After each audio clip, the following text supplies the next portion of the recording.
तेज गरम कर दो इसे। और हेलो दोस्तों, नमस्ते भाई, गुड इवनिंग। पता नहीं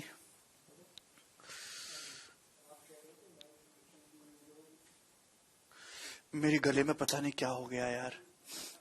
भगवान।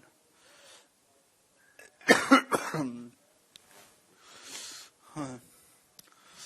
देखिए मेरे दोस्तों, कल मैंने आपको ये चीज बताई थी, क्या आपको ये समझ में आई? कल मैंने आपको ज्योमेट्रिक प्रोग्रेशन समान गुणोत्तर श्रेणी पढ़ाया था। क्या दोस्तों आपको समझ में आया? प्यारे भाइयों, क्या आपको समझ में आया? नहीं, ये सब नहीं पूछा जाता है लवकोश।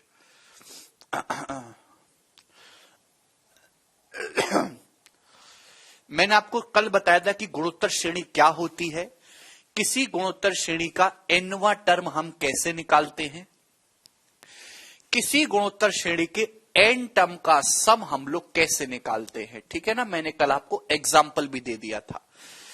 अब मैं आगे चलता हूं। अगर किसी गुणोत्तर श्रेणी में इनफाइनाइट टर्म्स है, अनंत पद हैं, आप अनंत जानते हैं ना, अगर किसी गुणोत्तर श्रेणी में इनफाइनाइट टर्म्स हैं, ठीक है दोस्त, तो मैं आपके सामने लिख रहा हूं GP, geometric progression with infinite terms. कोई अनंत पदों वाली मेरे दोस्तों सीरीज है, infinite terms.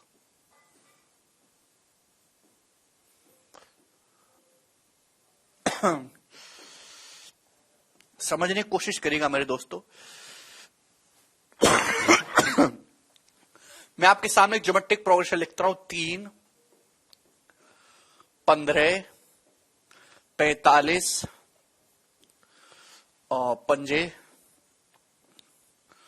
225 plus dot dot dot dot dot dot, ये इनफाइनाइट तक जा रहा है, अनंत तक। बताओ इस सीरीज का सम क्या होगा?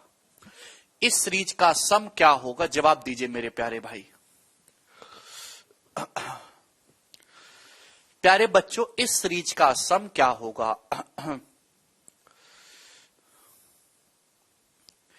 हिंदी में ही तो बोल रहे हैं, गुणोत्तर श्रेणी इनफाइनाइट टर्म के साथ 3 plus 15 plus 45 plus 225 plus dot dot dot dot infinite, इस सीरीज का सम क्या होगा? जवाब दीजिए मेरे दोस्तों।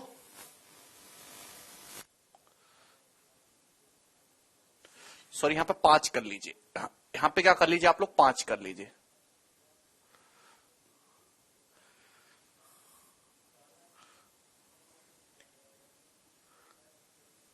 $135। अब ठीक है सवाल, अब सवाल ठीक है। बताइए इस सवाल का क्या आंसर होगा? तो आप कहोगे सर ये एक ज्योमेट्रिक प्रोग्रेशन है, 5, 15, 45, 135। 5 से 15 देखिए 3 गुना हो रहा है, 15 से 45 देखिए 3 गुना हो रहा है, 45 से 135 देखिए 3 गुना हो रहा है। तो ये एक ऐसी ज्योमेट्रिक प्रोग्रेशन है जिसका पहला टर्म 5 है और कॉमन रेशियो मेरे दोस्तों यहां पे इस सीरीज का कॉमन रेशियो कितना है? 3 है। सब लोग गलती करने लगे। कुछ बच्चे तो इस सवाल का आंसर निगेटिव में बता रहे। आप बताओ, ये सब पॉजिटिव नंबर हैं, क्या कभी पॉजिटिव नंबर को जोड़ के निगेटिव आ सकता है क्या? कैसे आप निगेटिव बता रहे हो? ये सब पॉजिटिव नंबर है, क्या इन सब को जोड़ के निगेटिव आ सकता है क्या? पॉजिटिव को जोड़ के पॉजिटिव ही आएगा। एक बात बताओ मेरे दोस्तों, इस सवाल में कॉमन रेशियो जो है मेरे प्यारे भाई वो 3 है। कॉमन रेशियो 1 से बड़ा है। आपके पास पहले दिन 5 रुपए, अगले दिन 15 रुपए, तीसरे दिन 45 रुपए, फिर 135 रुपए। हर दिन आपके पास पैसा बढ़ता जा रहा है, हर दिन आपके पास वैल्यू बढ़ती जा रही है। पैसा बढ़ता जा रहा है, बढ़ता जा रहा है, बढ़ता जा रहा है, बढ़ता जा रहा है, बढ़ता बढ़ता बढ़ता ही जा रहा है, पैसा रुक ही नहीं रहा। तो अनंत दिनों में पैसा कितना हो जाएगा? अनंत। तो इस सवाल का आंसर अनंत होगा मेरे बच्चों, पॉजिटिव का, इनफाइनाइट। अब 5/2, 4/5 ये सब क्या बोल रहे हैं? 5 और 15 जोड़ के ही 20 आ गया। समझो मेरी बात। आपके पास पहले दिन 5 रुपए, फिर 15 है, फिर 45 है, फिर 135 है। हर दिन पैसा बढ़ता जा रहा है, बढ़ता जा रहा है, बढ़ता जा रहा है, बढ़ता जा रहा है। तो अनंत टर्म तक जोड़ेंगे तो पैसा आपके पास इनफाइनाइट हो जाएगा, अनंत।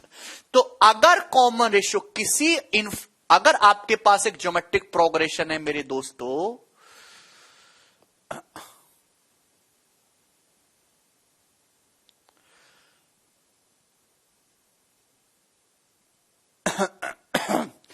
मेरे प्यारे में मेरी पहले पूरी बात को सुनो।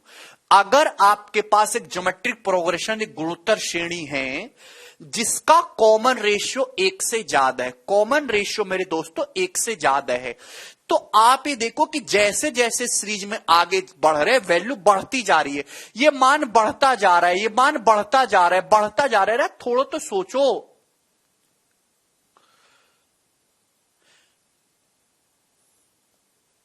ठीक है ना। ये वैल्यू बढ़ती जा रही है, 5 में 15 जोड़ो 20 होगा, फिर 45 जोड़ो 65, आप ऐड करते जाएंगे, बढ़ता जाएगा, बढ़ता जाएगा, बढ़ता बढ़ता बढ़ता अनंत टर्म पे जाके, अनंत पे जाके ये वैल्यू अनंत हो जाएगी। तो अगर कॉमन रेशियो 1 से बड़ा है तो इस सीरीज का सम अनंत आएगा मेरे प्यारे भाई।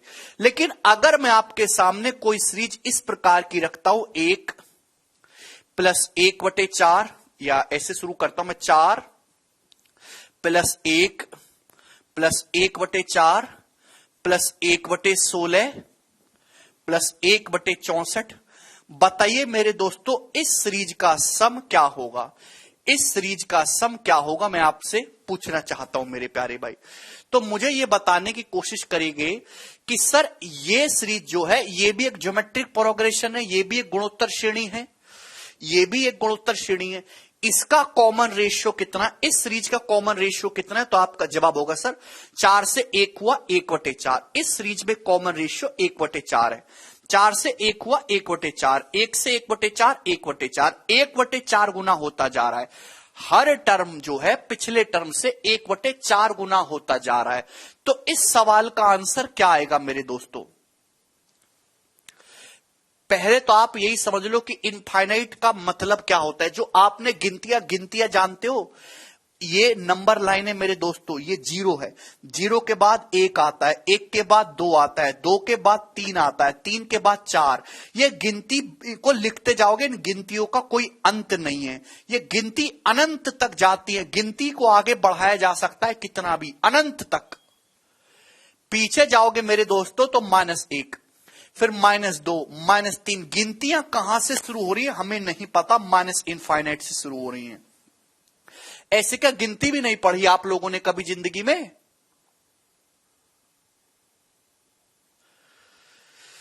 एक बच्चा कह रहा सर नेगेटिव इनफाइनाइट, यार ये सब पॉजिटिव नंबर है, पॉजिटिव नंबर, पॉजिटिव नंबर को जोड़ के पॉजिटिव ही तो आंसर आना चाहिए, नेगेटिव कैसे आ जाएगा? पॉजिटिव नंबर को जोड़ के पॉजिटिव ही आंसर आना चाहिए, नेगेटिव कैसे आ जाएगा? आप कैसी बातें करते हो, कैसे विद्यार्थी हो? मतलब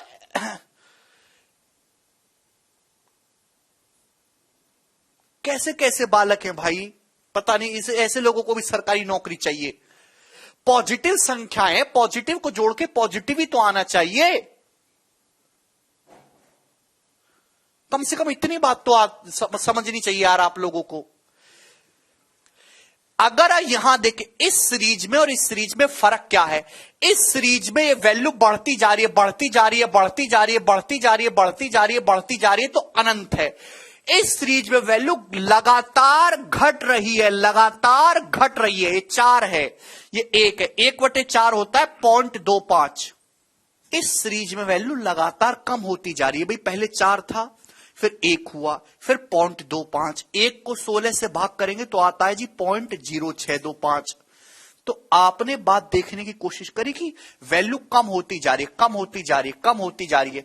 कुछ समय के बाद एक ऐसी कंडीशन आ जाएगी जिसको आप इग्नोर कर सकते हो। भाई इसके आगे की वैल्यूज को आप इग्नोर कर सकते हो, उनकी कोई इज्जत नहीं है मेरे दोस्त। तो इस सीरीज का सम एक फाइनाइट वैल्यू होगी, इस सीरीज का सम एक फाइनाइट वैल्यू होगी जो आसानी से कैलकुलेट किया जा सकता है। और इस सीरीज का सम क्या होगा मेरे दोस्तों, यहां कॉमन रेशियो 1 से बड़ा है। अगर कॉमन रेशियो 1 से बड़ा है तो सम अनंत आएगा, लेकिन अगर कॉमन रेशियो 1 से छोटा है तो किसी ज्योमेट्रिक प्रोग्रेशन के अनंत टर्म का जो सम होता है वो a/1 माइनस आर होगा। क्या होगा बाबूजी, a/1 माइनस आर। पहला टर्म क्या है मेरे प्यारे दोस्त, 4 है, और कॉमन रेशियो कितना है, 1/4। तो 4 1/1 माइनस 1/4, तो 4 बटे कितना हो जाएगा मेरे दोस्तों, 3/4।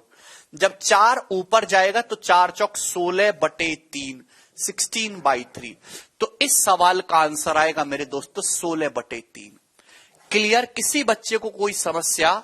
ये एक रिकॉर्डेड क्लास नहीं है सचिन, कहां को रिकॉर्डिंग लग रही है आपको? 16/3 आएगा। तो ये एक कंसेप्ट बनता है, इसको अपने, अगर किसी को नहीं समझ में आया है तो अब उसको समझने की जरूरत नहीं है, कुछ भी नहीं आ सकता उसको समझ में, वो रट्टा मार लीजिए तोते की तरह। किसी गुणोत्तर श्रेणी के अनंत पदों का योग क्या होगा? अगर कोई गुणोत्तर श्रेणी आपको दे रखी है, अगर कॉमन रेशियो 1 से बड़ा है तो उसके इनफाइनाइट टर्म का सम इनफाइनाइट होगा, उसके अनंत पदों का योग अनंत होगा।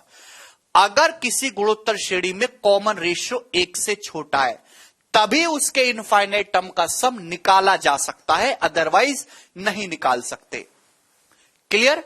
तो इनफाइनाइट टर्म का जो सम होगा, अगर किसी गुणोत्तर श्रेणी का कॉमन रेशियो 1 से छोटा है तो अनंत पदों का जो योग होगा वो a/1 माइनस आर होगा, a/1 माइनस आर। किसी बच्चे को इसमें कोई संदेह? अब मैं आपसे एक सवाल पूछता हूं, आप मुझे वो करके बताइएगा जी जरा। सवाल है जी आपके सामने,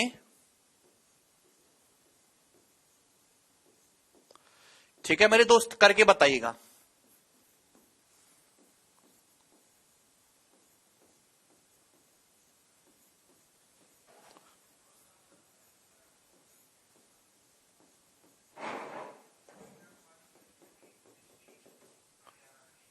बताइए दोस्तों, इस सवाल का क्या आंसर होगा? तेजस कह रहे सर 1 होगा, तो तेजस कॉमन रेशियो 1 है, इसका मतलब हर टर्म बराबर है। बराबर संख्याओं को जोड़ोगे तो अनंत ही आ जाएगा। बताइए।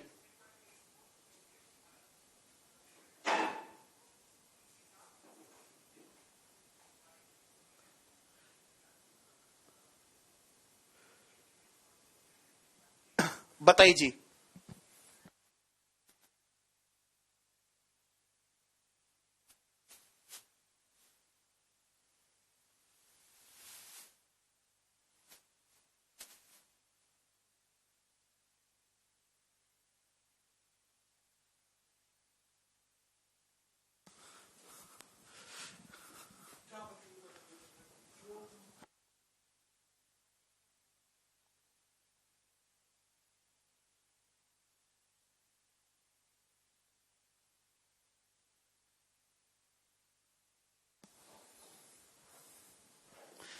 क्या है ये आपके सामने? ये गुणोत्तर जीपी है, ज्योमेट्रिक प्रोग्रेशन है। ये 3 से देखिए 12/7 है, कितने गुना हो गया? 4/7 गुना हो रहा है ना, 4/7 से गुना हो रही है। यहां देखिए 12 से 48 4 और 7 7 49, देखिए 4/7 गुना हो रहा है। यहां देखेंगे 48 चौका 192, 49 7 343, हर टर्म 4/7 गुना हो रहा है। तो कॉमन रेशियो यहां पे 4/7 है। फर्स्ट टर्म कितना है? 3। तो इनफाइनाइट टर्म का सम निकालना है मेरे दोस्तों, तो क्या आ जाएगा? a/1 minus are, 3/1 minus 4/7। तो 1 माइनस 4/7 कितना हो जाएगा प्यारे भाई? 3/7 हो जाएगा। आप बोलोगे जी सर ये 3 से 3 कैंसल आउट हो जाएगा, 7 ऊपर पहुंच गया 7। तो इस सवाल का आंसर 7 है। बहुत ही बेसिक सा ये सवाल था और मैंने आपसे पूछा और आपको अच्छी तरीके से समझ में आया होगा। बताइए बच्चों, अब कोई डाउट तो नहीं है इसमें? चलिए कोई डाउट नहीं है।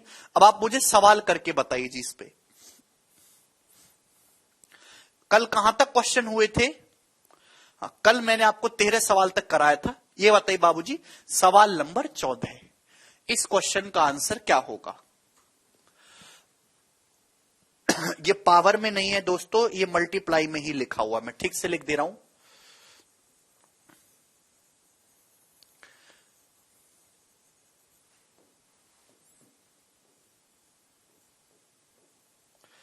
What is the value of alpha? Alpha की वैल्यू क्या है? यदि 3 + 3 एल्फा प्लस 3 एल्फा स्क्वायर, आगे भी यही चीज चल रही है, plus 3 alpha cube plus dot dot infinite बराबर 45/8, तो एल्फा का मान क्या है?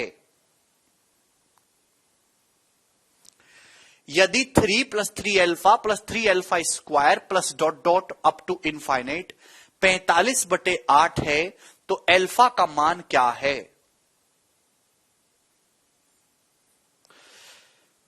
ठीक है मेरे दोस्त, आप कहोगे सर एक ज्योमेट्रिक प्रोग्रेशन, एक गुणोत्तर श्रेणी, इसका कॉमन रेशियो कितना है? एल्फा।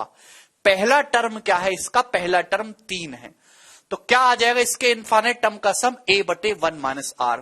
पहला टर्म 3 है, कॉमन रेशियो एल्फा, एल्फा से गुणा होती जा रही है, तो 3/1 - एल्फा हो जाएगा बराबर 45/8। आप बोलोगे जी सर 3 से 45 कितनी बार चला जाएगा? 15 बार चला जाएगा। ठीक है जी, क्या इसमें कोई दिक्कत है? कोई दिक्कत नहीं है। तो 1 - एल्फा जी उधर आ जाएगा, 1 - एल्फा, और जब ये 15/8 इधर आएगा तो 8/15 हो जाएगा, 8/15। ये इधर उधर ले जाना, जोड़ना, घटाना, गुणा, भाग, ये आपको आना चाहिए, ठीक है ना, ये नहीं सिखाऊंगा मैं। एल्फा की वैल्यू क्या आएगी? 8/15 उधर चला जाएगा, तो 1 - 8/15 यानी कि 7/15। 7/15 इस क्वेश्चन का आंसर है, ऑप्शन नंबर ए। बिल्कुल बेसिक सवाल था। आगे चलेंगे दोस्त अगले क्वेश्चन की तरफ। पूरे ज्योमेट्रिक प्रोग्रेशन का सबसे बेसिक सवाल है ये, सवाल नंबर 15। बताइए भैया जी इस क्वेश्चन का क्या उत्तर है? फाइंड द वैल्यू ऑफ 32 गुणा 32 की पावर 1/6 गुणा 32 की पावर 1/36 गुणा डॉट डॉट डॉट, ये सीरीज आगे चलती जा रही है, ठीक है ना। आगे चलो एक टर्म और लिख देता हूं मैं आपकी सुविधा के लिए। ये बताइए इसकी वैल्यू क्या है? 32 गुणा 32 की पावर 1/6 गुणा 32 की पावर 1/36 गुणा 32 की पावर 1/216। पहली बात तो मैं आपको समझाना चाहता हूं कि जब भी आप दो संख्याओं की गुणा करते हैं, अगर बेस सेम है, अगर बेस सेम है तो गुणा में पावर जुड़ जाती है, पावर ऐड हो जाती है। इतनी जानकारी आप लोगों को है? गुणा में पावर जुड़ जाती है, डिवाइड में पावर घट जाती है, ठीक है मेरे प्यारे भाई। ये बताइए कि यहां सभी का बेस 32 है, ये 32 की पावर 1 है, मल्टीप्लाई में है तो पावर ऐड हो जाएंगे। 32 की पावर 1 प्लस 1/6 प्लस 1/36 प्लस 1/216, यही चलता जाएगा, plus dot dot dot dot infinite. आप बोलोगे मेरे दोस्तों यही हो गया, पावर सभी ऐड हो जाएंगी। क्लियर? कोई तकलीफ नहीं है भाइयों। ये बताइए कि ये एक सीरीज बन गई, क्या है ये? ज्योमेट्रिक प्रोग्रेशन है, गुणोत्तर श्रेणी। गुणोत्तर श्रेणी है दोस्तों, कॉमन रेशियो 1/6 है, तो सम आसानी से निकल जाएगा। इस सीरीज का सम क्या होगा? तो आपका जवाब होगा सर इस सीरीज का सम क्या होगा? पहला टर्म 1 है, कॉमन रेशियो 1/6, तो 1 - 1/6 हो गया 5/6। 5/6 जब ऊपर जाएगा तो 6/5 हो जाएगा, तो 32 की पावर 6/5 आ गया भाई। क्लियर है? आप बोलोगे जी सर इसमें कोई भी संदेह नहीं है। अच्छा तरुण, वाह बेटा। मेरे प्यारे भाई 32 की पावर 6/5 का क्या मतलब है? आपको यह बात भी समझनी चाहिए कि अगर a की पावर m की होल पावर n करा जाए तो इसका मतलब a की पावर m गुणा n होता है, पावर की आपस में गुणा हो जाती है। 32 की पावर 6/5 है, इसका मतलब है 32 की पावर 1/5 उसकी होल पावर 6, ठीक है ना। 1/5 की 6 में गुणा करेंगे 6/5 आता है। 32 की पावर 1/5 का मतलब है 32 का 5th रूट, 32 का 5th रूट। ऐसी संख्या बताओ जिसकी 5 बार गुणा करने पर 32 आए, तो 32 का 5th रूट होता है प्यारे भाइयों 2 होता है। 2 की 5 बार गुणा करोगे तो 32 आएगा। आप बोलोगे जी सर, तो 2 की पावर 6 हो गया। 2 की पावर 6 कितना होता है प्यारे बच्चों? 64। और ये इस क्वेश्चन का आंसर हो गया। ऑप्शन नंबर डी ही इस सवाल का सही आंसर है। बिल्कुल बेसिक सवाल था, मुझे लगता है सभी को समझ में आया होगा। Anish, very good. Next question की तरफ चलेंगे। सवाल है जी आपके सामने मेरे प्यारे भाई 16 नंबर, ठीक है ना? यस।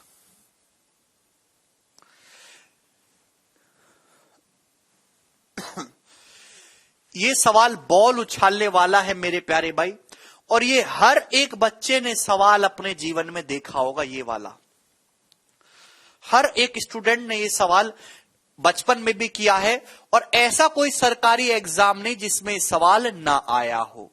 ठीक, पहले सवाल को समझते। सवाल क्या है, शॉर्टकट बताऊंगा, फिर मैं आपको डिटेल भी समझाऊंगा। If a ball is thrown from a height of 500 metre on the ground, the ball bounces 4/5 time of its every last bounce.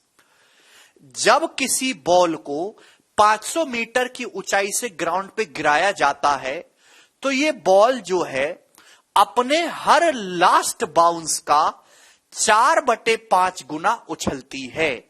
सवाल समझिए पहले। जब किसी गेंद को 500 मीटर की ऊंचाई से जमीन पे फेंकते हैं, तो यह गेंद जो है भैया, गेंद जमीन से टप्पा खा के ऊपर की तरफ जाएगी। तो गेंद जो है हर अपने आखिरी उछाल का 4/5 गुना उछलती है। सवाल में कहा गया कि गेंद के रुकने तक गेंद ने कुल कितनी दूरी तय करी। यह सवाल आपके सामने है। ऐसा सवाल हर विद्यार्थी ने किया है। रेलवे का तो यह फेवरेट सवाल है, और स्टेट एग्जाम्स का भी। तो पहले डायरेक्ट कंसेप्ट समझ लेते हैं मेरे दोस्तों कि गेंद को गिराया गया 500 मीटर की हाइट से, तो आपको यह दिया 500 मीटर। गेंद अपने हर उछाल का कितना उछलती है मेरे दोस्तों? Each time 4/5। तो आर दिया है 4/5। आपसे पूछा रुकने तक गेंद ने कुल कितनी डिस्टेंस कवर करी। तो जो टोटल डिस्टेंस आएगा मेरे प्यारे भाई, टोटल डिस्टेंस, उसके लिए डायरेक्ट शॉर्टकट है 2h/1 minus R minus H. ये शॉर्टकट है, इसको अपने दिमाग में याद रखिएगा। 2h/1 minus R minus H. 2h/1 minus R minus H. आप बोलोगे जी सर, सबकी वैल्यू रख दीजिए। एच कितना दिया? 500। 500 दूनी 1000 हो गया।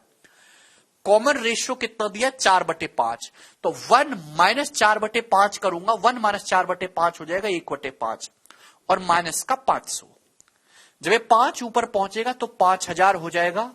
5000 माइनस 500, 4500 मीटर। तो इस सवाल का आंसर मेरे दोस्तों 4500 मीटर आ गया, ऑप्शन नंबर ए। आर क्या है? आर वो वैल्यू है जो गेंद जो है अपने हर पिछले उछाल का बाउंस करती है। ठीक, देखिए मेरे दोस्तों, समझने की कहानी बाद में। एक अच्छे विद्यार्थी में और एक टाइम खराब करने वाले विद्यार्थी में क्या फर्क है?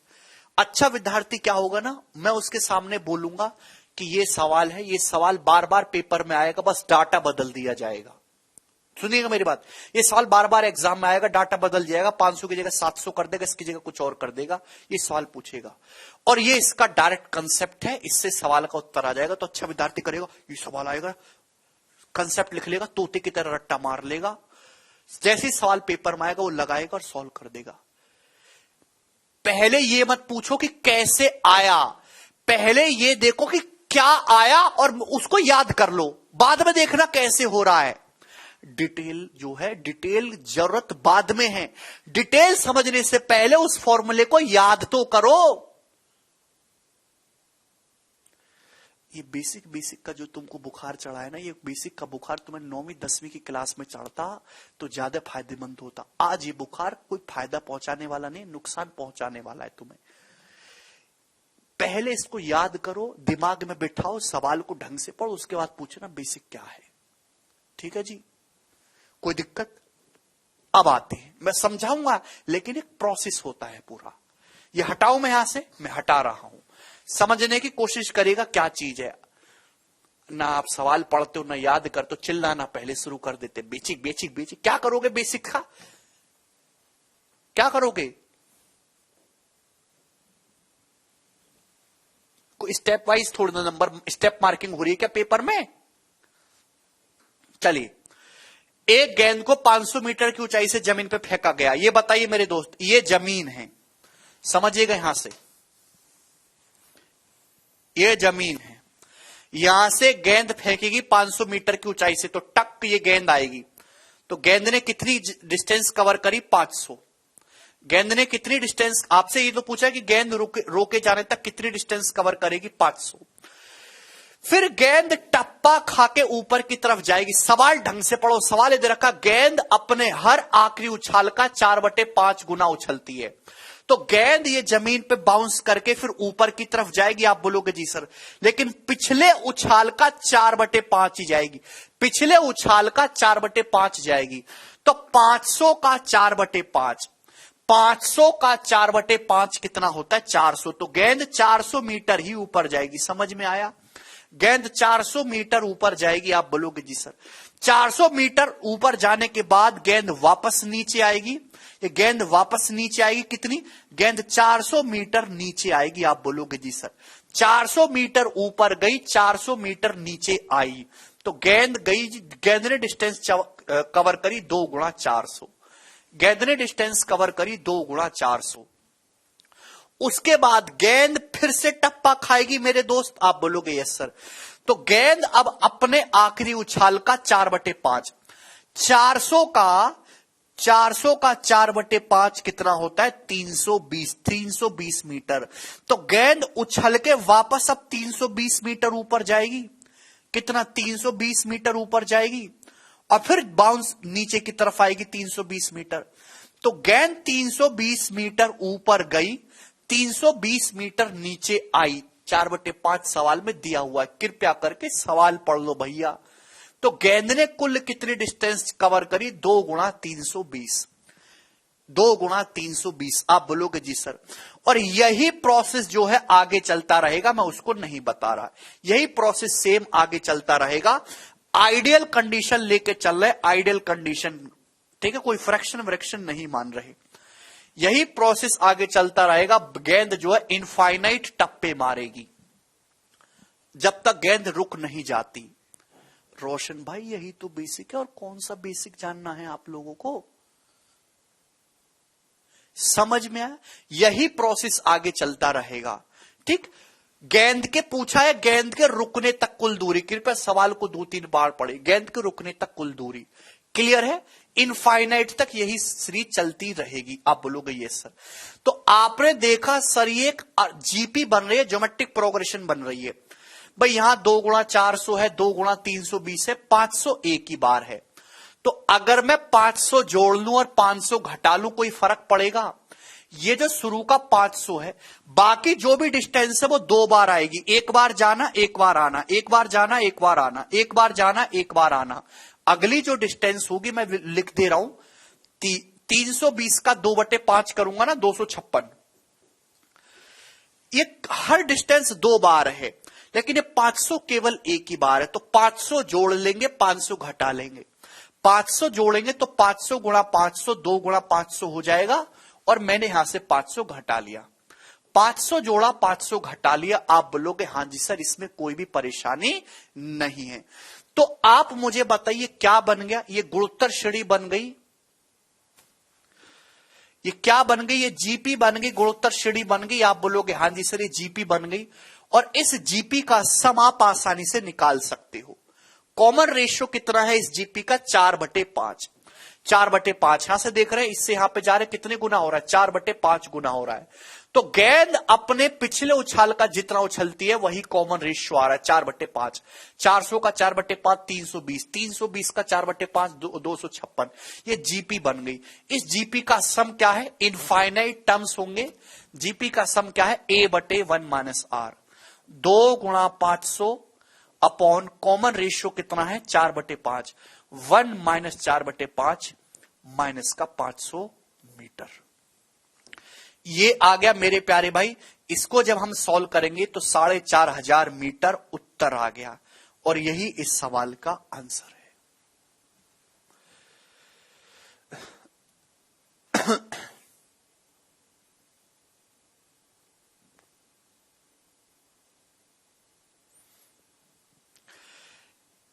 ऐसा करने की कोई जरूरत नहीं है। मैंने आपको ये सिखाया, भाड़ में जाइए, ना मैंने आपको ये सिखाया, मैंने आपको डायरेक्ट ये लाइन लिखना सिखा रहा हूं, तो दिक्कत क्या है आप लोगों को? सवाल में केवल आंसर लाने से मतलब है, आपने कैसे किया कोई मतलब नहीं है, कोई नंबर नहीं होते। 2h upon 1 minus R minus H, ये उत्तर है।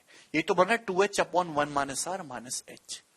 क्लियर? किसी बच्चे को कोई परेशानी नहीं है, कोई तकलीफ नहीं है।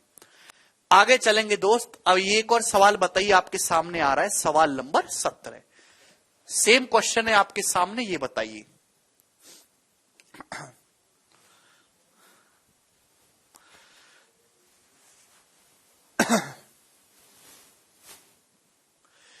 If a ball is dropped from a height of h meter,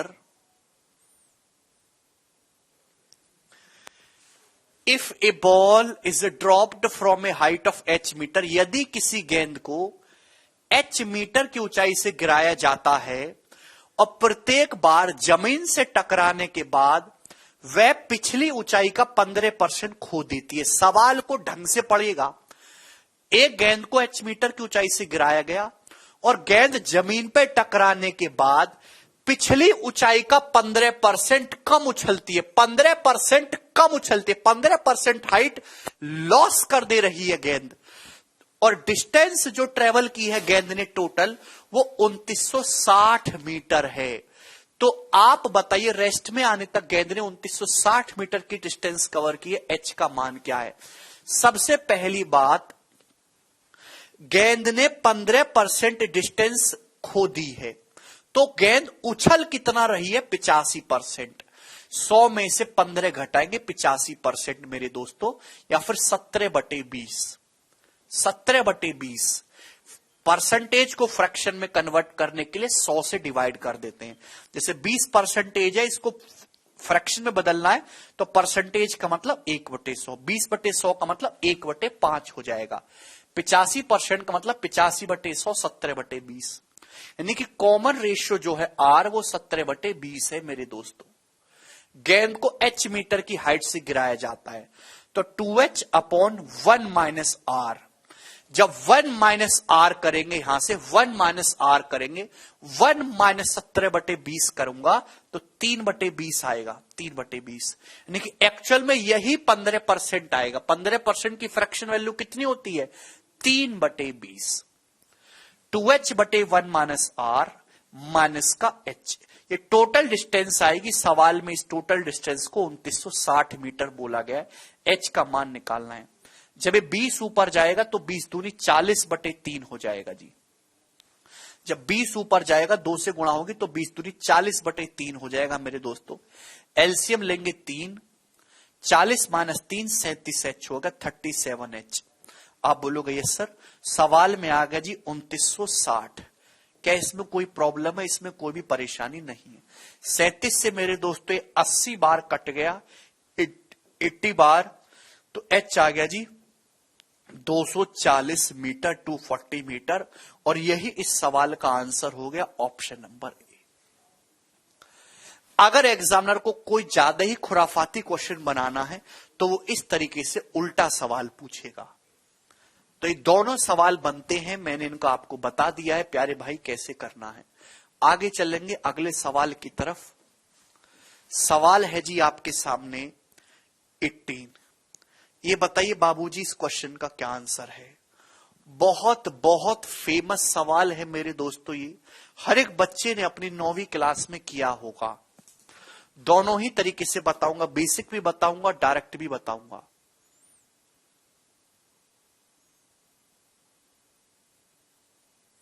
one minus are ही को तो 1 माइनस 17/20, 3/20 लिखा है।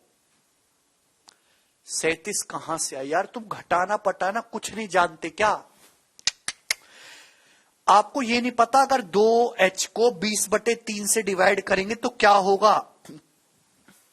नहीं आता क्या आप लोगों को?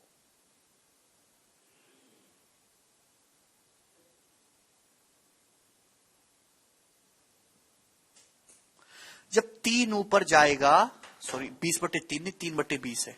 3/20 है। जब ये 20 ऊपर जाएगा तो ऊपर चला जाता है, 3/20 जब ऊपर जाएगा 20/3 आ जाएगा, 40/3।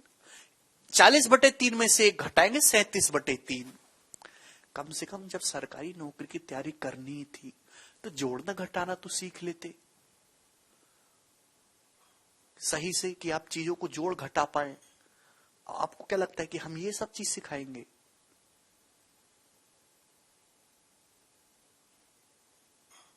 -17/20। कुमार, कॉमन रेशियो होता है कि गेंद अपने पिछले उछाल का कितना उछलती है, यह होता है common ratio. The sum of 4 + 44 + 444 up to n terms. बताइए जी इस क्वेश्चन का क्या आंसर है? पहले डिटेल देखेंगे फिर डायरेक्ट देखेंगे। एक ही सवाल बताऊंगा, कोई भी क्वेश्चन दिया जा सकता है। यहां तो 4 है, हो सकता है आपके पेपर में 5 + 55 + 555 इस तरीके से दे दिया जाए। इसका सम निकालना है अप टू n टर्म्स। तो कोई जीपी तो बन नहीं रही, आप बोलोगे नहीं सर कोई जीपी नहीं बन रही है, ठीक है जी, लेकिन जीपी बनाई जा सकती है कैसे? आप इसमें से क्या कॉमन ले सकते हो? आसानी से 4 कॉमन ले सकते हो। 4 कॉमन आ जाएगा, क्या बचेगा?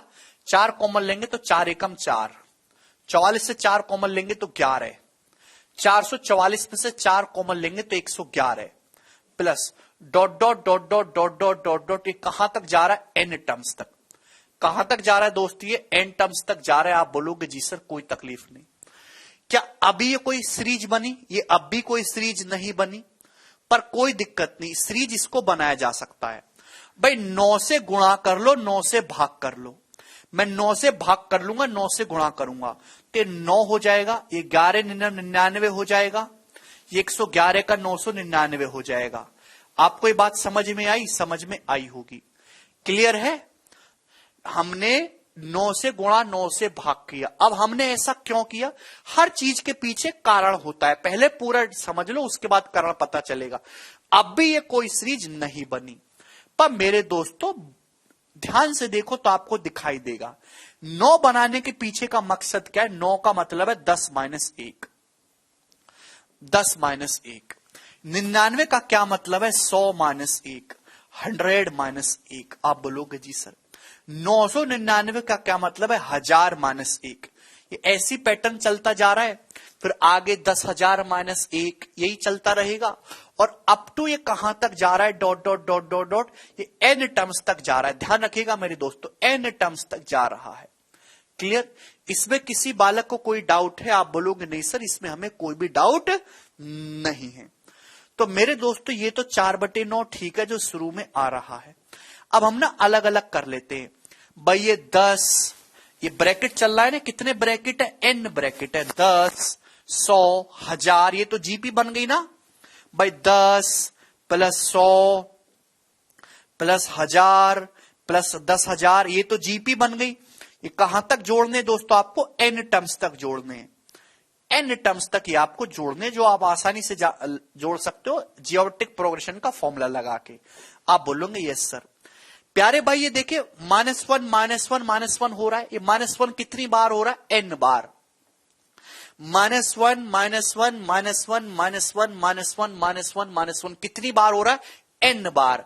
तो -1 -1 n बार करोगे तो कितना आएगा? माइनस का n आएगा कि नहीं आएगा? जवाब दीजिए, माइनस का n आएगा कि नहीं आएगा? बोलो हाँ है ना, कभी तो कुछ बोलो। क्लियर है? ठीक है भाई, इसमें कोई भी परेशानी नहीं है। 4 हमने कॉमन लिया, 9 से गुणा भाग किया। ऐसे हर एक सवाल में इसी तरीके से करना है। ठीक है जी। तो मेरे दोस्तों ये बताइए, एक ज्योमेट्रिक प्रोग्रेशन बन गई, गुणोत्तर श्रेणी, इसके n टर्म्स का सम आपको निकालना है। तो 4/9 है भी, क्या हो जाएगा? कल ही बताया था फॉर्मूला, कल ही बताया था किसी ज्योमेट्रिक प्रोग्रेशन के n टर्म्स का फॉर्मूला a × r की पावर n - 1 अपॉन r - 1। भाई यहां पे पहला टर्म क्या है? 10। कॉमन रेशियो कितना है? 10। कॉमन रेशियो कितना है? 10। 10 की पावर n - 1 अपॉन r - 1। तो r - 1 क्या आ जाएगा? 10 - 1 9, और ये माइनस का n। आप बोलोगे ये सर इसमें कोई तकलीफ नहीं है। तो यही इस सवाल का आंसर हो जाएगा। एग्जामिनर ने गुणा करके लिखा हुआ है तो कौन सा ऑप्शन सही है? ऑप्शन नंबर सी वाला सही है मेरे प्यारे भाई। अगर 4/9 से गुणा कर दूंगा अंदर तो 4 दूसाम 40 हो जाएगा। कितना मैंने जिंदगी में कभी इतना स्लो नहीं पढ़ाया। 9 नाम 81 हो जाएगा। इतना आदत ही नहीं, मेरा इतना स्केल ही नहीं है। 4 दूसाम 40, 9 नाम 81 और क्या हो गया मेरे दोस्तों? 10 की पावर n-1 माइनस 4/9 की जब n में गुणा होगी तो माइनस का 4n/9 अंदर गुणा कर दी। ठीक है दोस्त, तो क्या आ गया? ये सी ऑप्शन इस सवाल का करेक्ट आंसर है। अगर यहां पे लिखा होता 7 + 77 + 777 तो 7 कॉमन लेके सेम इसी प्रोसेस को अप्लाई करते। ये इसका प्रॉपर सॉल्यूशन है, बेसिक सॉल्यूशन है, बेकार सॉल्यूशन है। ठीक, ये आपको पता होना चाहिए। 9th क्लास की एनसीईआरटी में ये सब चीज दे रखी है। ठीक है ना, पर कंपटीशन में ये 9वीं की बात 9वीं में छोड़ दीजिए, आजकल इनको कोई नहीं पूछता। जल्दी करना, केवल आपको आंसर लाने से मतलब है। सवाल में आपसे पूछा the sum of n terms is, इस सीरीज के n टर्म्स का सम बताइए। n टर्म्स का सम, n कितने हैं? एक पद लेना है। n क्या है? n is the number of terms. Number of terms कितने भी ले सकते हो, 1 टर्म, 2 टर्म, 3 टर्म, 4 टर्म, जो आपको पसंद करे। अगर मैं केवल एक ही टर्म का सम निकालना चाहूं, अगर मैं इस सीरीज का केवल एक ही टर्म लूं तो इस सीरीज का क्या वैल्यू आएगी? 4 आएगा। इस सीरीज का सम कितना आएगा?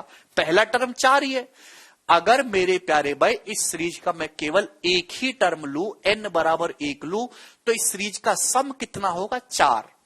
तो आंसर ऐसा ऑप्शन होना चाहिए जो n = 1 रखने पर 4 बन रहा हो। पहला ऑप्शन देखते हैं। n = 1 रखूंगा तो ये 8 - 1 7, तो 40/81 - 5/9, तो ये जो है नहीं बनेगा, 1 रखना है। क्योंकि यहां दोस्तों 7 आ रहा है, 8 - 1 करेंगे 7, 40 7 280/81 हो रहा है भाई, और माइनस 4/9 है। अगर मैं इसको 81 भी बनाना चाहूं ऊपर नीचे से गुणा करके तो 36/81 हो गया। क्या 4 बन रहा? कहीं से भी 4 नहीं है। ऐसे ऑप्शन को आप हटा सकते हैं, उल्टे सीधे ऑप्शन है। ये वाला ऑप्शन देखेंगे, n की जगह 1 रखूंगा। जब n की जगह 1 रखूंगा तो 10 - 1 9 हो जाएगा। 10 - 1 9 हो जाएगा। 9 से 81 9 बार जाएगा, तो 40/9 - 4/9, n की जगह 1 रखूंगा। 40/9 - 4/9, 36/9 हो गया 4। ये वाला ऑप्शन 4 बन रहा है। जब ये ऑप्शन 4 बन रहा है, जहां 4n/9 है, तो अगर इसको बदल के 5n/9 करोगे तो ये नहीं बनेगा। तो केवल एक ही ऑप्शन ऐसा है, सी, जो 4 बन रहा है n = 1 रखने पर, और यही सही है। सवाल समाप्त। आगे चलेंगे बाबूजी अगले क्वेश्चन की तरफ। सवाल है आपके सामने, ये सब सवाल लगे हुए हैं ना इसमें।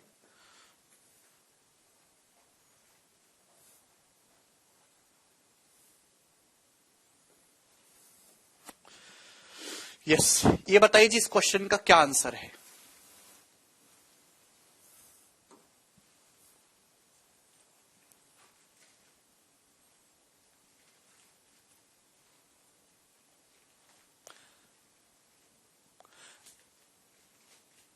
दो ऑप्शन में 4 नहीं आएगा।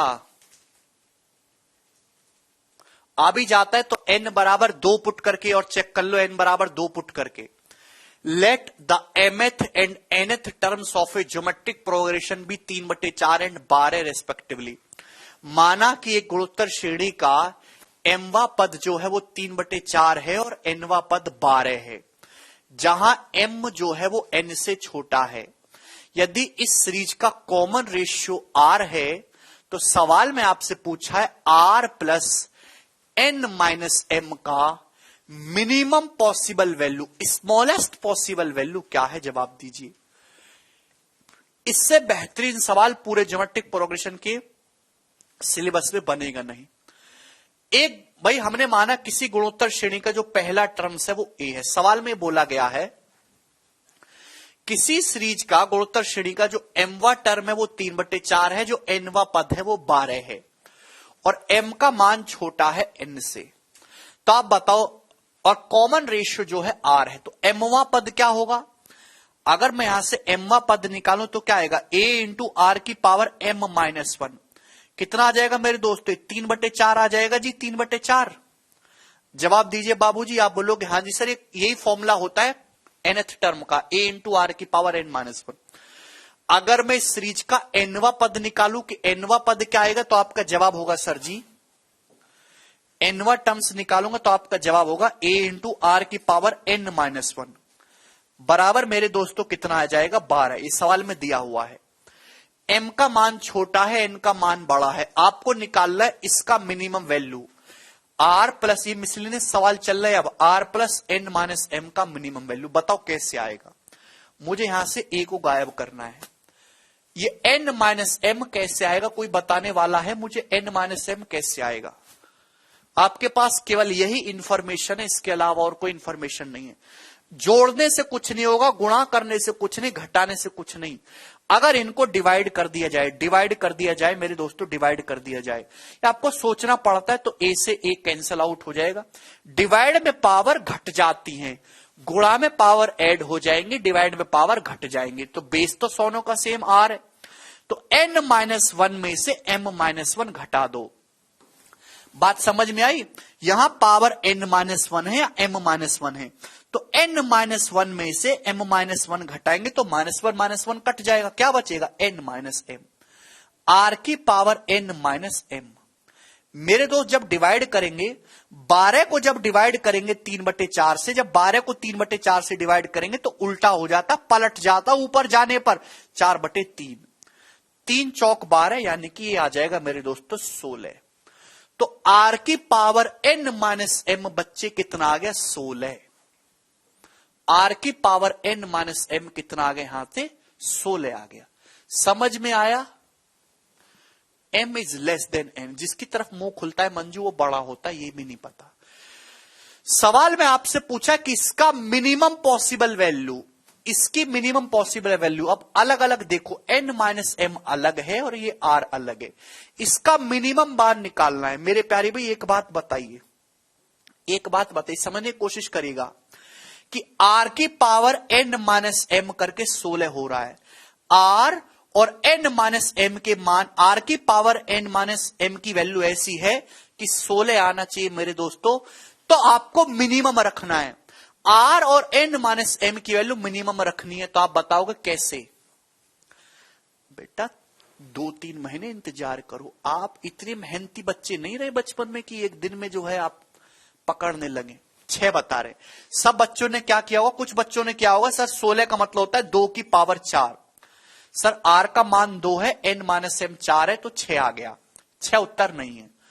कुछ ऐसे बच्चे रहे होंगे जिसने किया होगा सर 4 की पावर 2, 4 की पावर 2 भी तो 16 होता है, सर कंपेयर कर लो, r का मान 4 है, n-m का मान 2 है, तो भी 6 आ रहा है। नहीं, मुझे 16 चाहिए मेरे दोस्त। क्या आपको पता नहीं है, चाहे आप 4 का स्क्वायर करो तो भी 16 आएगा, और -4 का स्क्वायर करो तो भी 16 आएगा। भैया मिनिमम पॉजिटिव वैल्यू मिनिमम कम होती है कि निगेटिव कम होती है? निगेटिव वैल्यू लोगे तो छोटी होती है कि नहीं होती है? थोड़ा दिमाग लगाओ, चाहे पॉजिटिव का स्क्वायर करो चाहे नेगेटिव का स्क्वायर करो, आना तो पॉजिटिव ही है। क्लियर? आप बोलोगे जी सर कोई समस्या नहीं। आपके देखिए सवाल में कंडीशन लगी हुई है, स्मॉलेस्ट पॉसिबल वैल्यू। सोचना है कि क्या रखा जाए, r और n-r कॉमन रेशियो। सत्यम सवाल पढ़ो बेटा, सवाल क्या रखा जाए कि मिनिमम आए? तो आपके पास एक ये ही जवाब बचता है कि सर 16 को मैं लिख सकता हूं -4 का होल स्क्वायर। इसके अलावा मेरे पास मिनिमम करने का और कोई तरीका नहीं है। आप अगर यहां ध्यान से देखो तो r की जगह -4 है और n-m की, r की जगह -4 है, n-m की जगह 2 है, तो इसकी मिनिमम वैल्यू 6 नहीं है, इसकी मिनिमम वैल्यू -2 है। और यही तो लॉजिक है इन सवालों का। ये सवाल सीडीएस के पेपर का पूछा हुआ है इसी साल, जिससे आप डायरेक्ट आर्मी में ऑफिसर बन सकते हैं। n बड़ा है m से, तभी तो मैंने पावर पॉजिटिव ली है, n माइनस m तभी तो पावर पॉजिटिव रखी है। जिसको ना समझ में वो थोड़ा दिमाग लगाओ, इसी चीज को सोचो कई कई बार तक। यस, आगे चलेंगे दोस्त। अगला सवाल आपके सामने, क्वेश्चन नंबर 20। क्या उत्तर है जी इस सवाल का?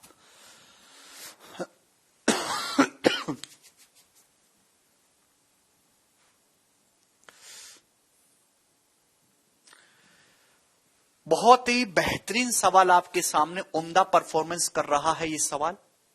20 in a GP the sum of first n terms is 3069। एक गुणोत्तर श्रेणी के प्रथम n पदों का योग 3069 है। पहला पद 3 है। यदि इस सीरीज का nth टर्म 1536 है तो आपसे पूछा है कॉमन रेशियो क्या है। बहुत अच्छा सवाल है। किसी सीरीज के n टर्म्स का योग 3069 है, पहला टर्म 3 है, nth टर्म 1536 है। Common ratio, common ratio r आपको बताना है कि कॉमन रेशियो क्या है। चलिए करने की कोशिश करते। एक तो सवाल तरीका है कि आप इस सवाल को ऑप्शन से, अच्छा ऑप्शन से कैसे करोगे, n का मान ही नहीं पता, सॉल्व ही करना है। मेरे प्यारे भाई, सीरीज का nवां टर्म 1536 से बोला है सवाल में। फर्स्ट टर्म है 3, तो nth टर्म क्या होता है? nth टर्म होता है a इंटू आर की पावर n माइनस 1 बराबर 1536। nth टर्म क्या होता है? tn बराबर a इंटू आर की पावर n माइनस 1। ये 3 से जो है 1536 कितनी बार कट जाएगा? 512 बार कट जाएगा।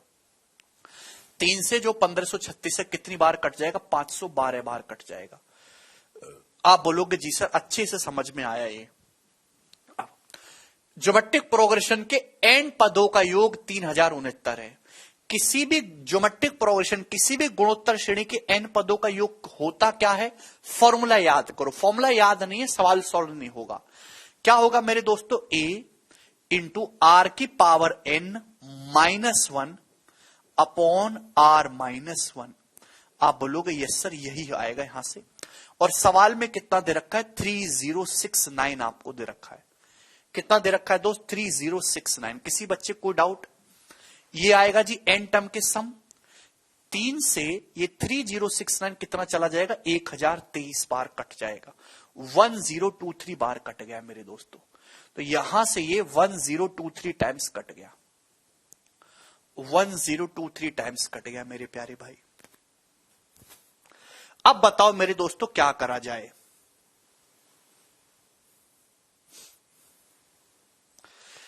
हमारे पास दो इक्वेशन है, दो वेरिएबल है, मुझे सॉल्व करना है। मैंने आपको अच्छी तरीके से बताया कि अगर a की पावर m को a की पावर n से डिवाइड करा जाए तो डिवाइड में पावर घट जाते, a की पावर m माइनस n हो जाती है। आप मुझे बताओ ये r की पावर n माइनस 1 है, r की पावर n माइनस 1 है। इस बात का क्या मतलब है? दो इक्वेशन से सॉल्व करना है r की पावर n। r की पावर n का मतलब है, r की पावर n माइनस 1 का मतलब है r की पावर n अपॉन r की पावर 1। यही मतलब है। r की पावर n अपॉन r की पावर 1, r की पावर n माइनस 1 होगा। तो ये r जो है मेरे दोस्तों, r की पावर 1 का मतलब r उधर जाएगा तो 512 r हो जाएगा। आप बोलोगे जी सर बहुत बढ़िया। अरे यार ये n ही तो आपको प्रॉब्लम क्रिएट कर रहा था। दो इक्वेशन थी, दो वेरिएबल, एक ही वेरिएबल में लाना है आपको, r निकालना है। तो r की पावर n जो है वो क्या है प्यारे बच्चे? 512 r, जिसको मैं यहां रख सकता हूं। तो 512 r माइनस 1। आप बोलोगे जी सर इस r माइनस 1 की यहां गुणा कर देंगे कैंची की तो 1023 r हो जाएगा मेरे प्यारे भाई, और माइनस 1023। आप बोलोगे जी सर प्यारे भाई जब ये 1023 जब उधर आएगा तो 1023 माइनस 1 1022 हो जाएगा। आप बोलोगे बहुत बढ़िया सर, बहुत बढ़िया, आह मौज आ गई सर। और जब ये 512 उधर जाएगा, जब इसमें से घटाओगे तो आ जाएगा 511 r। ठीक है ना? जब 512 और उधर जाएगा 1023। जोड़ना घटाना आना चाहिए कि मैं आपको ये दिखाऊं कि कैची गुणा क्या होती है, कि बच्चे कोई चीज इधर से उधर जाती है तो घट जाती है, जुड़ जाती है, आना चाहिए। 512 r जब घटेगा 1023 में से तो 511 हो जाएगा। 511 से 1022 दो बार कट गया, तो कॉमन रेशियो यहां से 2 आ गया, 2। और 2 इस सवाल का आंसर है ऑप्शन नंबर सी।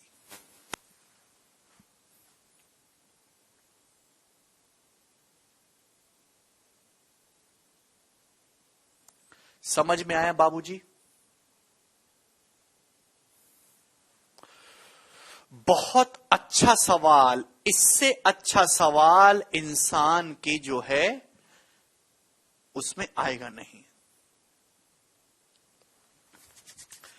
केवल सॉल्व करना है, कुछ भी लॉजिक इसमें ऐसा खास नहीं था।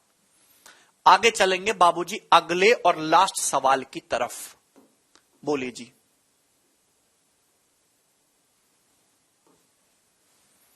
बाबूजी क्या आंसर है जी इस सवाल का? ये सवाल हालांकि ये है ज्योमेट्रिक प्रोग्रेशन का, पर आपको उस तरीके से करना नहीं है। 2017 के मेंस का सवाल है भैया जी, जवाब दीजिए क्या उत्तर बनेगा।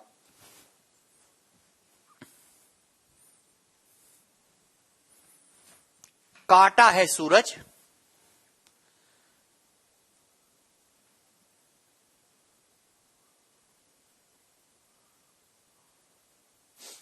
बहुत कमजोर कैलकुलेशन है भाई आप लोगों की, बहुत ज्यादा कमजोर। जुल्फी हिट एंड ट्रायल से भी कर सकते हैं, पर बच्चों को क्या पता हिट एंड ट्रायल क्या होता है। What is the value of this? इसका मान क्या है? 1/0.2 plus 1/0.02 plus 1/002 plus dot dot up to 9 terms तक। रवि कह रहे 0 टू हीरो बैच ना। रवि 0 टू हीरो है भैया, माइनस से नहीं है। आपको जोड़ना घटाना नहीं आता, बताओ हम कैसे करें बताइए। आपको कैंची की गुणा नहीं करना आती, क्रॉस मल्टीप्लाई करना नहीं आता।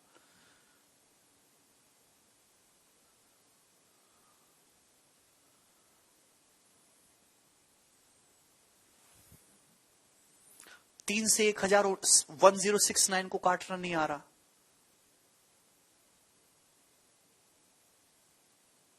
प्रॉब्लम यह है कि आपको अच्छे सवाल करने की आदत नहीं है। आपको भी केवल इजी इजी चीज पढ़ाओ और बेवकूफ बनाते जाओ। यहां ऐसा नहीं होगा। भाग करना आता है आपको डेसिमल का? 1 को 0.2 से भाग करो जरा, कितना आएगा?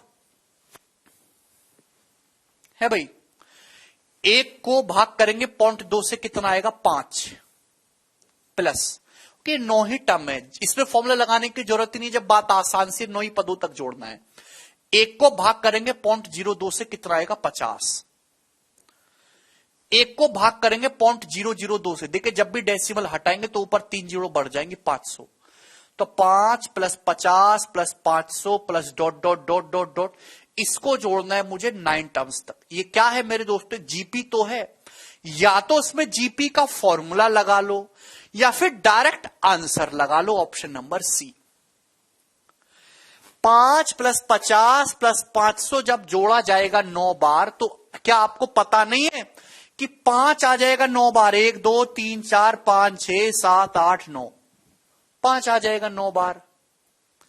है भाई मेरे दोस्तों, आपको यह बात पता है कि जैसे मैं 5 में 50 500 5000 ये ऐड करूं तो बताओ जोड़ के कितना आएगा?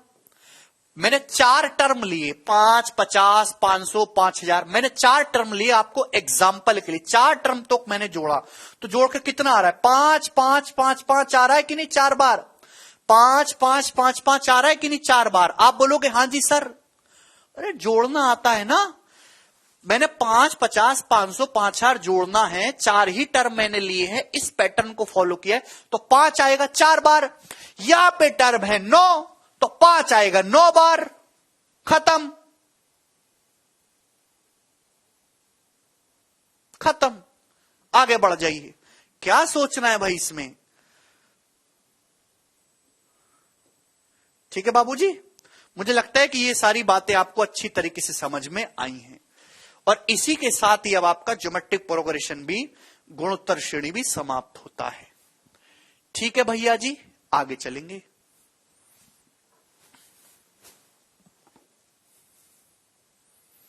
अब सब लोग अपनी कॉपी में हेडिंग डालेंगे दोस्तों,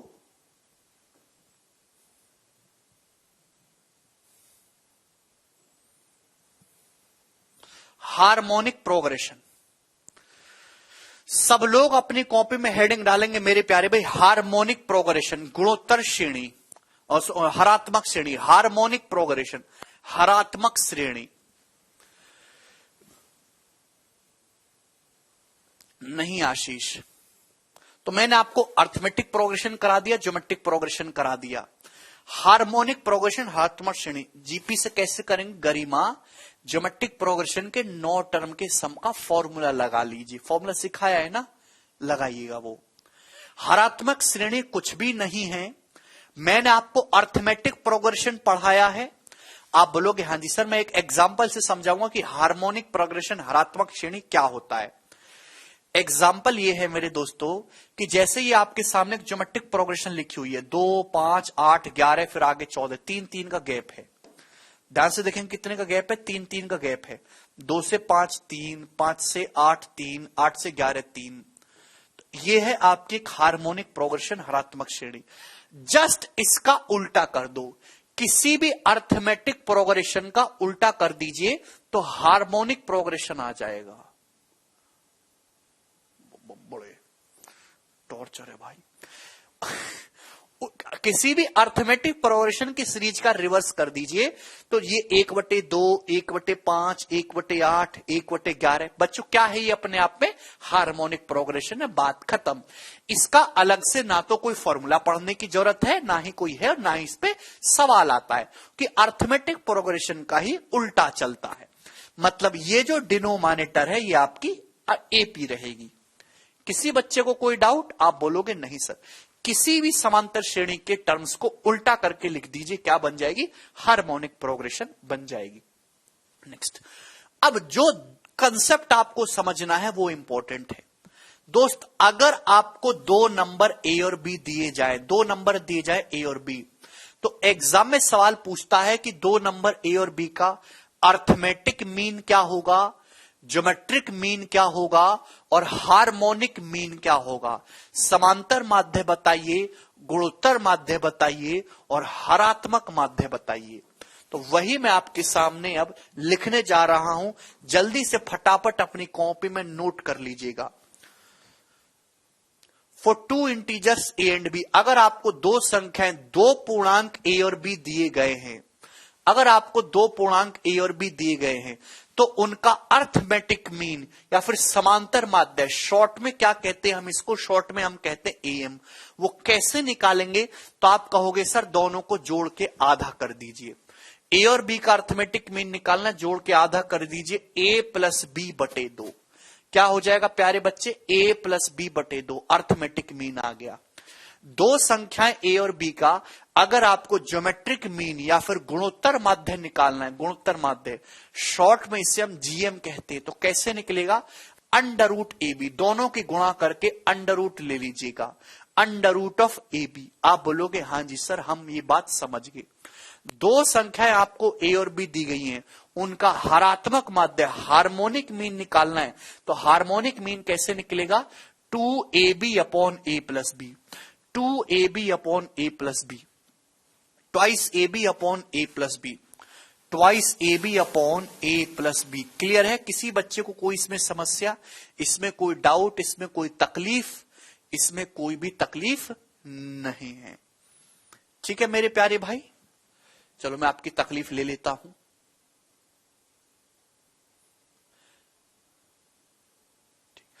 अगर मैं एग्जाम्पल के लिए बात करूं मेरे दोस्त, एग्जाम्पल समझना कि सपोज 2 संख्या 4 और 9 ले ली मैंने, कि 2 संख्या 4 और 9 है।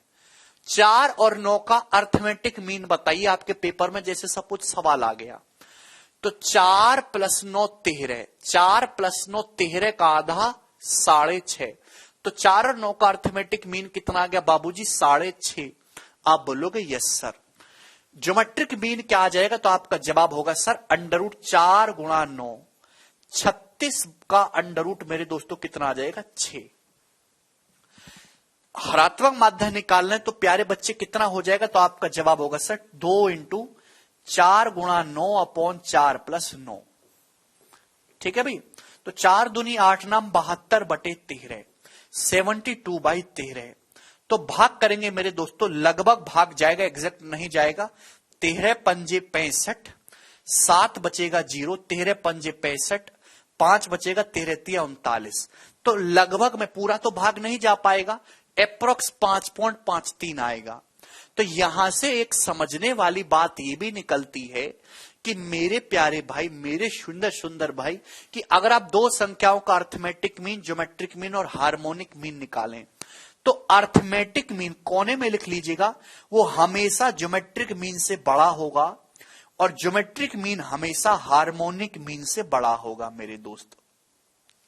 अर्थमेटिक मीन समांतर माध्य हमेशा गुणोत्तर माध्य से बड़ा होता है और गुणोत्तर माध्य हमेशा ही हरात्मक माध्य से बड़ा होता है। क्लियर? क्या इसमें किसी बच्चे को कोई संदेह, इसमें कोई तकलीफ, इसमें कोई डाउट? ये तब है मेरे दोस्तों जब संख्याएं अलग अलग है। अगर हम अलग अलग संख्याएं ले रहे हैं, अगर हम अलग अलग संख्याएं ले रहे हैं, तो अर्थमेटिक मीन हमेशा ज्योमेट्रिक मीन से बड़ा होगा, ज्योमेट्रिक मीन हमेशा हार्मोनिक मीन से बड़ा होगा। लेकिन अगर हम बराबर संख्याएं ले, सपोज मैंने दो संख्या बोली 5 5 5 5, बराबर संख्याएं कर दी मेरे दोस्तों, तो बताइए 5 5 का अर्थमेटिक मीन क्या होगा? 5 5 10/2, ये भी 5 आ जाएगा। ज्योमेट्रिक मीन 5 गुणा 5 25 का अंडर रूट, ये भी 5 आ जाएगा। 5 5 25 दूनी 50/10, ये भी 5 आ जाएगा। तो अगर आप लेकिन बराबर संख्याओं का, दो बराबर संख्याओं का अर्थमेटिक मीन, ज्योमेट्रिक मीन और हार्मोनिक मीन निकालेंगे, वो इक्वल आएगा। यानी कि मैं एक पूरा क्लियर केस लिख दे रहा हूं कि अर्थमेटिक मीन ज्योमेट्रिक मीन के बराबर होगा या बड़ा होगा हमेशा, और ज्योमेट्रिक मीन हार्मोनिक मीन के बराबर होगा या फिर बड़ा होगा मेरे बच्चे। हमें नहीं लगता इसमें किसी स्टूडेंट को कोई डाउट है। अब अर्थमेटिक मीन हमेशा ज्योमेट्रिक मीन से बड़ा होता है या बराबर होता है, और ज्योमेट्रिक मीन हार्मोनिक मीन से बड़ा होता है या फिर बराबर होता है। किसी भी स्टूडेंट को इसमें कोई संदेह नहीं है। ये पेपर में सवाल आता है कि एएम जीएम एचएम में कौन बड़ा होता है, तो आप कहोगे सर सबसे बड़ा एएम होता है, अर्थमेटिक मीन। आगे चलेंगे मेरे दोस्त, नेक्स्ट कंसेप्ट, और ये भी काफी ज्यादा महत्वपूर्ण बात है कि अगर दो संख्याएं ए और बी हैं, दो संख्याएं प्यारे बच्चे अगर ए और बी हैं, तो ए और बी का अर्थमेटिक मीन समांतर माध्य क्या होता है? तो आपका जवाब होगा सर a+b/2। उनका ज्योमेट्रिक मीन गुणोत्तर माध्य क्या होता है? तो आपका जवाब होगा सर √AB। उनका हार्मोनिक मीन क्या होगा मेरे प्यारे भाई? तो आपका जवाब होगा सर जी हार्मोनिक मीन क्या होगा मेरे दोस्तों? 2AB/A+B, 2AB/A+B। ठीक है, कोई भी इसमें परेशानी नहीं है। सर आप मेरा रिप्लाई क्यों नहीं देते? आदित्य कौन सा रिप्लाई देना है? अगर आप अर्थमेटिक मीन और हार्मोनिक मीन की गुणा करें, अगर आप अर्थमेटिक मीन और हार्मोनिक मीन की गुणा करें, तो बताओ क्या आएगा भाई? अर्थमेटिक मीन है a+b/2 और हार्मोनिक मीन है 2AB/A+B। इन दोनों की दोस्तों आप गुणा कर दीजिए। a+b से a+b कट जाएगा, 2 से 2 कट जाएगा, तो क्या बच गया दोस्त? ab बच गया।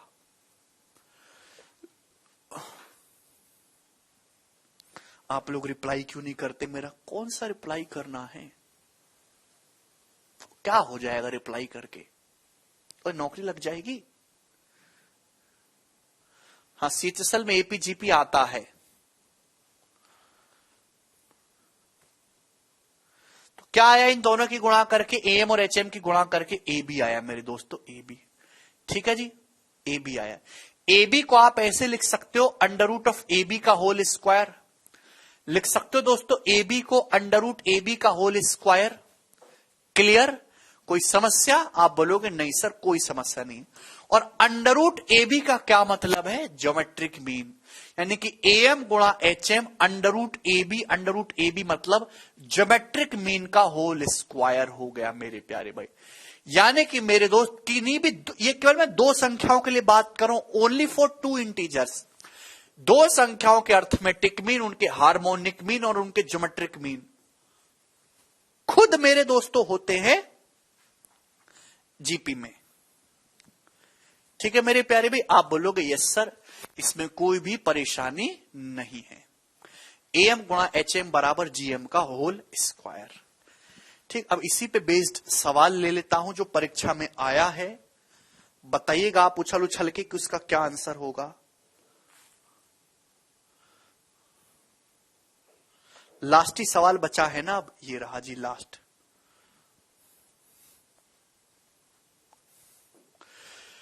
दो संख्याओं के हार्मोनिक मीन और ज्योमेट्रिक मीन मेरे दोस्तों 10 और 12 हैं, तो उनका अर्थमेटिक मीन क्या होगा, ये सवाल आपके सामने। सवाल यह है कि दो संख्याओं के हार्मोनिक मीन और ज्योमेट्रिक मीन 10 और 12 हैं, तो आपसे पूछा है बताइए कि उनका अर्थमेटिक मीन क्या है। तो मैंने अभी अभी आपको कंसेप्ट समझाया, आपको यहां से संख्या निकालने की कोई जरूरत नहीं है। कंसेप्ट यह है कि अर्थमेटिक मीन गुणा हार्मोनिक मीन, हार्मोनिक मीन कितना है, मीन कितना है 10, बराबर ज्योमेट्रिक मीन, ज्योमेट्रिक मीन कितना है 12, 12 का होल स्क्वायर। तो अर्थमेटिक मीन आ जाएगा 12 का स्क्वायर 144/2, 144/10 14.4, और ऑप्शन नंबर डी इसका आंसर है। अगर आपको कंसेप्ट पता है तो 1 सेकंड का सवाल है, और आपको कंसेप्ट नहीं पता तो ये होने वाला नहीं है बिल्कुल भी। पेपर में पढ़ने के बाद सब कुछ आसान है, ना पढ़ो तो सब डिफिकल्ट है। चलिए मेरे प्यारे भाई, अब एक बात छूट गई, वो मैं बता देना चाहता हूं कि अगर 3 संख्याएं मेरे प्यारे भाई एबीसी हार्मोनिक प्रोग्रेशन पे आपके पेपर में सवाल नहीं आते और ना ही क्वेश्चन बनते हैं, बात खत्म। ठीक, मैंने आपको बताया अगर 3 संख्याएं एबीसी अर्थमेटिक प्रोग्रेशन में, 3 संख्याएं एबीसी समांतर श्रेणी में हैं, तो एबीसी 3 संख्याएं समांतर श्रेणी में हैं, तो 2b बराबर a प्लस सी होता है, या फिर b बराबर a प्लस सी बटे 2 होता है। यह मैंने आपको अच्छी तरीके से समझाया है। अगर 3 नंबर एबीसी ज्योमेट्रिक प्रोग्रेशन में है तो क्या होगा मेरे दोस्त, if 3 numbers a, b, c are in geometric progression, अगर 3 संख्याएं एबीसी गुणोत्तर श्रेणी में है तो आप मुझे बताइए क्या रिश्ता बनेगा एबीसी के बीच। गुणोत्तर श्रेणी में है तो रेशियो सेम होना चाहिए, बी से ए का जो रेशियो है b बटे ए वो बराबर होना चाहिए मेरे दोस्तों, किसका रेशियो, किसके रेशियो, सी का रेशियो बी के साथ, बराबर सी बटे बी। आप बोलोगे जी सर, तो यहां से जब आप कैंची की गुणा करेंगे तो बी गुणा बी स्क्वायर बराबर ए सी है भाई, या फिर बी बराबर √AC, क्योंकि बीच वाला जो नंबर है वो बाकी दोनों का ज्योमेट्रिक मीन हो जाएगा। ठीक, आप बोलोगे यस सर, हमें ये बात अब अच्छी तरीके से समझ में आ गई, क्रॉस मल्टीप्लाई को हुआ है। चैप्टर समाप्त, सब कुछ ओवर, लास्ट क्वेश्चन बचा है, जवाब दीजिए क्या इसका आंसर है।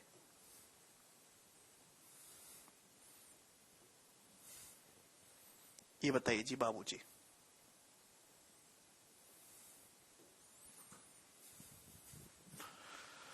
बहुत शानदार सवाल है 2017 के मेंस का, कोई एपीजीपी से इसका लेना देना नहीं है, बस देखने में ऐसा लगेगा कि सवाल एपीजीपी का है, बट टोटली न्यू क्वेश्चन है।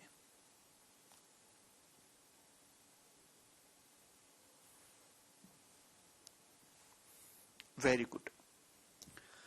यदि 1 plus half plus 1/3 plus dot dot 1/20 बराबर k है, तो 1/4 plus 1/6 plus 1/8 plus dot dot 1/40 का मान क्या होगा।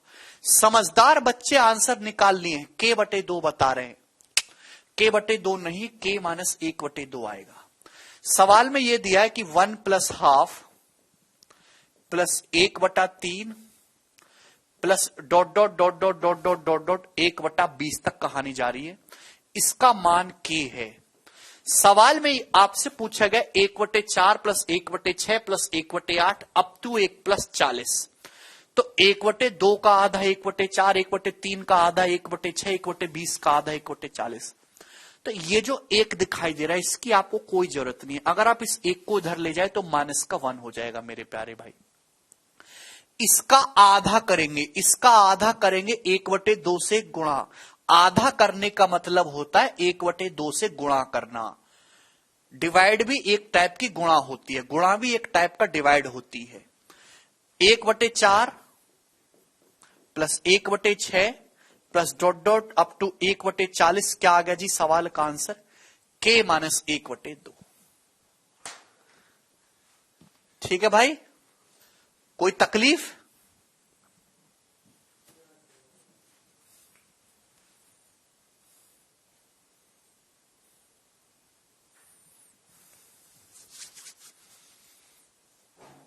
क्या लॉजिकल था इसमें? ये बात भी तुमको लॉजिकल लगती है? कैसे काम चलेगा?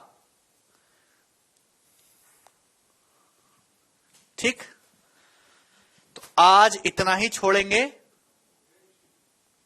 हाँ,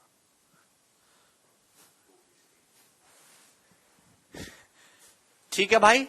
और बाकी के जो क्वेश्चंस, ये चैप्टर आपका समाप्त हो गया, एपी जीपी एचपी। ठीक, कैसे आप चिल्लाते रहिए, बाद में भी चिल्लाना, लेक्चर के बाद भी। और अगली क्लास से हम नंबर सिस्टम का दूसरा पोर्शन स्टार्ट करेंगे। ठीक है भाई, चलिए दोस्तों।